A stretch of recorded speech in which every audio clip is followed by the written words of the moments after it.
স্যারজি যে কথাটা বললেন যে প্রশাসনের কাছ থেকে আমরা আগে যে গুরুত্বটা পেতাম, এই গুরুত্বটা আমরা যদি কোথাও আমাদের যদি একটা শক্তি না থাকে তাহলে আমরা পাবো না। এই যে চিন্তাটা আছে না, এই চিন্তাটার মধ্যে কিন্তু একটা ঝামেলা আছে।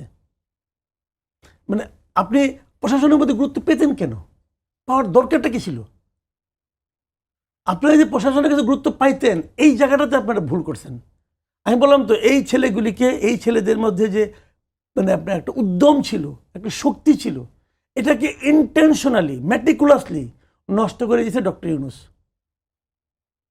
আমি একদম শুরুর দিকে একটা কথা বলছিলাম যে আপনি ব্লান্ডার করছেন দুইটা ছেলেকে আপনার ইয়ে নেওয়া, তখন মাহফুজ যায় না, মাহফুজ যাওয়ার আগে একদম শুরুর দিকে এটা নিয়ে অনেক হইচই হয়েছে, আমাকে অনেকে গালাগালি করছে। একদম ম্যাটিকুলাসলি তাদের মানে এই ইয়াং ফোর্সটাকে ধ্বংস করে দিছে, প্রত্যেকটা মন্ত্রণালয়ে এদের প্রতিনিধি নেওয়ার মাধ্যমে।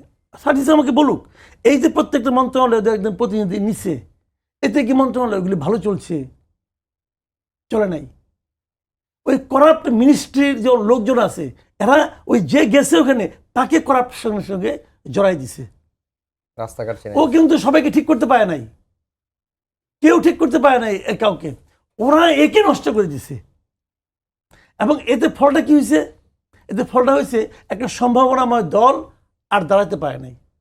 ডক্টর ইউনূস এটা ইচ্ছা করে করছে, ডক্টর ইউনূস ইচ্ছা করে করছে। কারণ ইয়াং জেনারেশন উনি মুখে মুখে বলে না যে তরুণদের এগিয়ে আসতে হবে, তরুণদের করতে হবে, এটা উনি ইচ্ছাকৃতভাবে বলে এইভাবে যে তরুণদেরকে নষ্ট করার জন্য এই কথাটা বলে।